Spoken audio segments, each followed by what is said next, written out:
आप देख रहे हैं पब्लिक समाचार, पब्लिक के हक में। हॉटेलमध्ये उतरलेत, तिथे आशिष शेलार, एकनाथ शिंदे असे महाराष्ट्रातले नेते रात्री उशिरा भेटले। बघा, एकनाथ शिंदेचे ते नेते आहेत, आशिष शेलारांचे आहेत। खरं म्हणजे एकनाथ शिंदेचा जो पक्ष आहे त्याचे पक्षप्रमुख जे आहेत ते अमित शहा आहेत। त्या पक्षाला जन्म द्यायचं काम अमित शहाने केलेलं आहे। त्याच्यामुळे पक्षप्रमुख त्यांचे दिल्लीतून येत आहेत। त्याच्यामुळे एकनाथ शिंदेना तिथे उपस्थित राहावं लागेल। काल मी पाहत होतो की त्यांची फार तयारी सुरू आहे। पक्षप्रमुख त्यांचे पक्षाचे प्रमुख येत आहेत म्हणून। अमित शहा त्या पक्षाचे प्रमुख आहेत।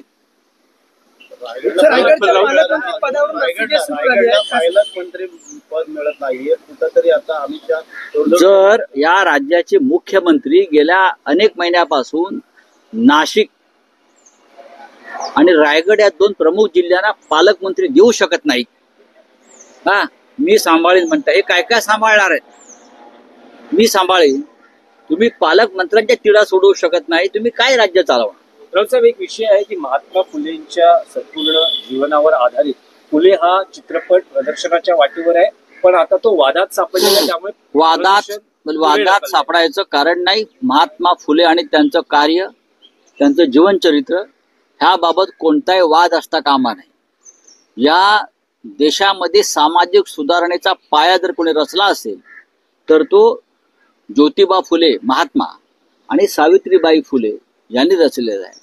आणि त्यांच्या संदर्भात जे चरित्र आहे ते सरकारने प्रसिद्ध केलेल्या चरित्रावरून सिनेमा बनला। महाराष्ट्र सरकारनं सावित्रीबाई फुले यांचं जे अधिकृत चरित्र प्रसिद्ध केलेलं आहे त्या चरित्रातले सगळे प्रसंग त्या सिनेमात आहेत। माझं चित्रपटासंदर्भातल्या प्रमुख लोकांशी, माजी आणि माननीय शिवसेना पक्षप्रमुखांशी चर्चा झालेली आहे। तसेच्या तसे प्रसंग त्या मग तुम्ही जे सरकारने जे प्रसिद्ध केलेलं आहे पुस्तक, मग ज्योतिबांचा असेल किंवा सावित्रीबाईंचा असेल, त्या पुस्तकावर परत बंदी घालणार आहात का? करणार आहात का? पुस्तक सरकारचं आहे, सरकारी पुस्तकात आहे। दिग्दर्शक निर्माते अनंत महादेवन हे अत्यंत जाणकार असे दिग्दर्शक आहेत।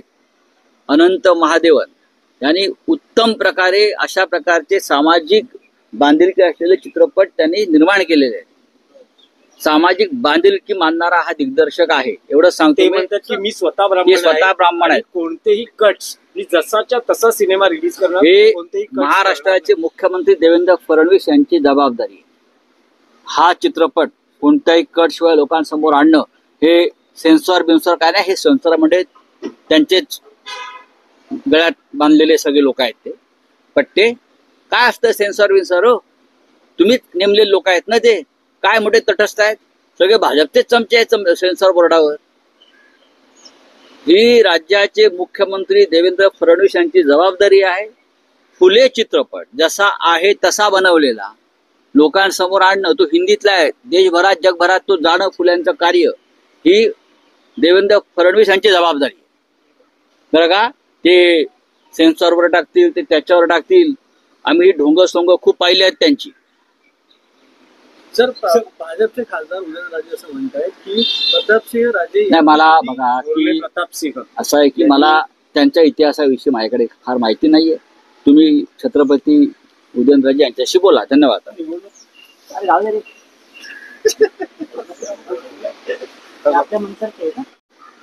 जिसने सामाजिक सुधारणा की नींव रखी, महिलाओं को एजुकेशन का अधिकार देने के लिए बहुत कुछ सहन किया। अब वो फिल्म में जो दिखाया है वो झूठ तो नहीं है, उस वक्त जो हुआ था सब कुछ वो रिकॉर्ड पे है। महाराष्ट्र सरकार ने ज्योतिबा फुले और सावित्रीबाई फुले के ऊपर जो समग्र वाङ्मय प्रसिद्ध किया है उसमें है ये सब।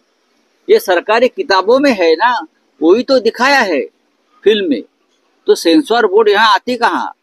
सरकार ने बचाव करना चाहिए फिल्म का। देवेंद्र फडणवीस जी ने, मुख्यमंत्री ने, अगर मैं ये बोलूंगा कि ज्योतिबा का बचाव करना चाहिए तो बोलेंगे ये मूर्खता है, ये मूर्खता है कहेंगे। ज्योतिबा फुले का विचारों की रक्षा करनी चाहिए, अगर ये मैं कहूंगा तो उनको अच्छा नहीं लगेगा, क्योंकि ये एक विचारधारा के लोग हैं जो सत्ता पर बैठे।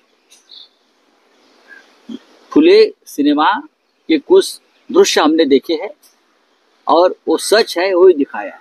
रावसाहेब, काही मराठी प्रश्न आहे. एक महत्वाचं ट्विट केलं ज्यामध्ये एक बकरा होता आणि खबर पता चली क्या असं वगैरे काय नेमकं नाही, तुम्हाला रावसाहेब, काय तुम्ही ते सुचवायचं जसं होतं? म्हणते खबर पता चली क्या एसएनसी नेमकं गट सुचवायचं तो होतं? खबर काय सुचवायचं? आप पत्रकार है मराठी और आप नाही साहेब, मराठीमध्ये उत्तर हवं आहे. नाही, तुम्ही पत्रकार आहात.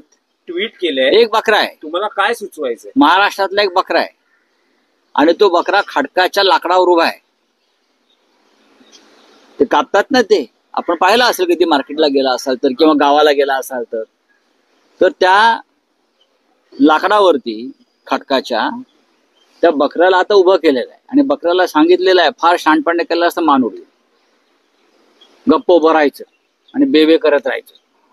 असं 2 दिवसापूर्वी त्या बकऱ्याच्या कानात दिल्लीत कोणीतरी सांगितलेलं आहे. आता बाद झालं, तुमचं खूप ऐकलं.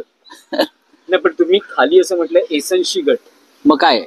तुम्हाला कळलं पाहिजे काय एसएनसी गट आहे तो. तुम्हाला युबीटी माहिती आहे ना, ते बरोबर तुम्हाला माहित असतं. हा, आणि तुम्हाला एसएनसी माहित नाही, अभ्यास करा जरा. नाही, पण रावसाहेब, आणखी एक आहे की आज सामना संपादकीय मध्ये तुम्ही काँग्रेसला इंडिया आघाडीची आठवण करून दिली आहे. तुम्ही असं म्हटलं की लोकसभेच्या निकालानंतर इंडिया आघाडी कुठे आहे असे प्रश्न विचारले जातात. त्या प्रश्नांना काँग्रेसनं गुजरातच्या अधिवेशनातून उत्तर देणं गरजेचं होतं. बरं, त्यात मग सामन्यात जर असं म्हटलं असेल तर त्यात चुकीचं काय आहे? आम्ही सगळे काँग्रेस बरोबर जे बांधील आहोत ते एक इंडिया आघाडी गट म्हणून बांधील आहोत, एक ग्रुप म्हणून बांधील आहोत. आणि जर हुकुमशाहीशी लढायचं असेल तर काँग्रेसनं त्याचा पुढाकार घेतला पाहिजे आणि सगळे जे सदस्य आहेत इंडिया आघाडीचे त्यांच्याशी वारंवार संवाद ठेवला पाहिजे, जो संवाद आज कमी झालेला आहे. नाही, पण त्यात तुम्ही असंही म्हटलंय की महाराष्ट्रात काँग्रेस मित्र पक्षांशी ज्या पद्धतीने वागली त्याचा निकाल विधानसभेत दिसला. आपल्याला मोदी शहांच्या भाजपला हरवायचे आहे, आपल्याच गोतावळ्यातील मित्रांना नाही. नाही, ठीक आहे, तो एक विषय आहेच, त्याच्यावरती आम्ही वारंवार बोललेलो आहोत आणि त्या संदर्भात आगामी सगळ्या राजकीय घडामोडीत आम्ही एकत्र बसून चर्चा करू. अमित शहा आज येत आहेत, येऊ द्या ना. शिवाजी महाराजांच्या पुण्यतिथी गृहमंत्री आहेत, त्यांच्याकडे लष्कराचं हेलिकॉप्टर आहे, बरं का. ते हेलिकॉप्टर रायगडावरती उतरणार. ते काय छत्रपती पंडित नेहरूंप्रमाणे जसे पंडित नेहरू प्रतापगडावर चालत गेले, मोटारीने पुढे गेले आणि मग कसे येत नाहीत ना. ते सरकारी हेलिकॉप्टर आहे, देशाचे गृहमंत्री आहेत. उतरल्यावरती खाली तटकऱ्यांकडे जेवणाचा कार्यक्रम आहे ना, त्यांच्या महायुतीचा जेवणाचा कार्यक्रम आहे, जंगी कार्यक्रम आहे. नाही, काल रात्री उशिरा भेटीगाठी झाल्या. अमित शहांना ते ज्या हॉटेलमध्ये उतरलेत तिथे आशिष शेलार, एकनाथ शिंदे असे महाराष्ट्रातले नेते रात्री उशिरा भेटले. बघा, एकनाथ शिंदेचे ते नेते आहेत, आशिष शेलारांचे आहेत. खरं म्हणजे एकनाथ शिंदेचा जो पक्ष आहे त्याचे पक्षप्रमुख जे आहेत ते अमित शहा आहेत. त्या पक्षाला जन्म द्यायचं काम अमित शहाने केलेलं आहे. त्याच्यामुळे पक्षप्रमुख त्यांचे दिल्लीतून येत आहेत. त्याच्यामुळे एकनाथ शिंदेना तिथे उपस्थित राहावं लागेल. काल मी पाहत होतो की त्यांची फार तयारी सुरू आहे. पक्षप्रमुख, त्यांचे पक्षाचे प्रमुख येत आहेत म्हणून. अमित शहा त्या पक्षाचे प्रमुख आहेत.